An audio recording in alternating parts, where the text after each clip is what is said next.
बोलो बोलो बाबा बैजनाथ की।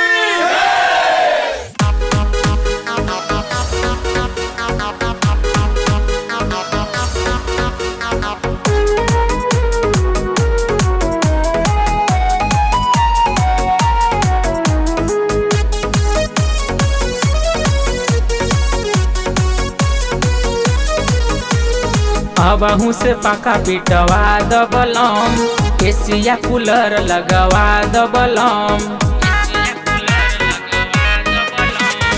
अबहू से पका पिटवा दबलम, एसिया कूलर लगवा दबलम। सावन के बदरिया तन मन छुएला हो, भोला तोहार मड़ैया चुएला हो, भोला तोहार मड़ैया चुएला हो, भोला तोहार मड़ैया चुएला हो। बोलो बाबा बैजनाथ की।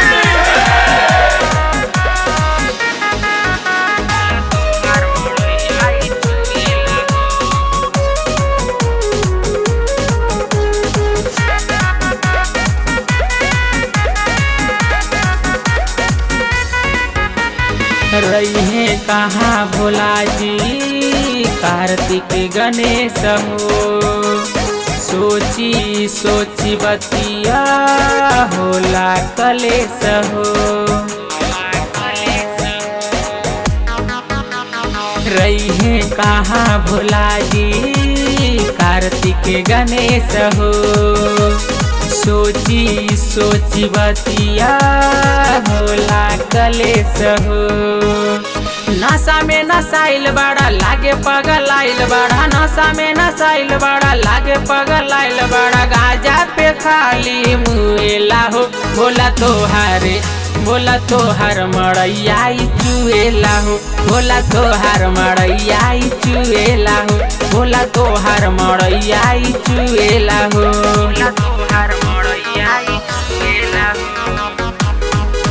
भोला तोहार मड़ैया चुएला हो।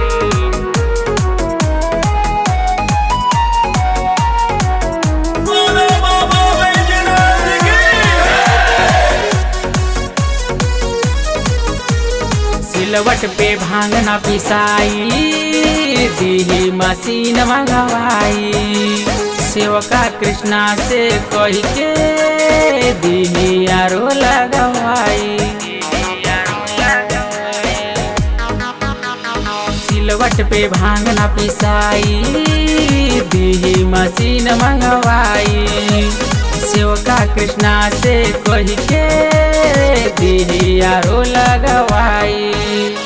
आशीष जेपी मस्ती में रहे तोहरा बस्ती में, आशीष जेपी मस्ती में रहे तोहरा बस्ती में। बात हमार नहीं सुनेला हो, भोला तोहार मड़ैया चुएला हो, भोला तोहार मड़ैया चुएला हो, भोला तोहार मड़ैया चुएला हो।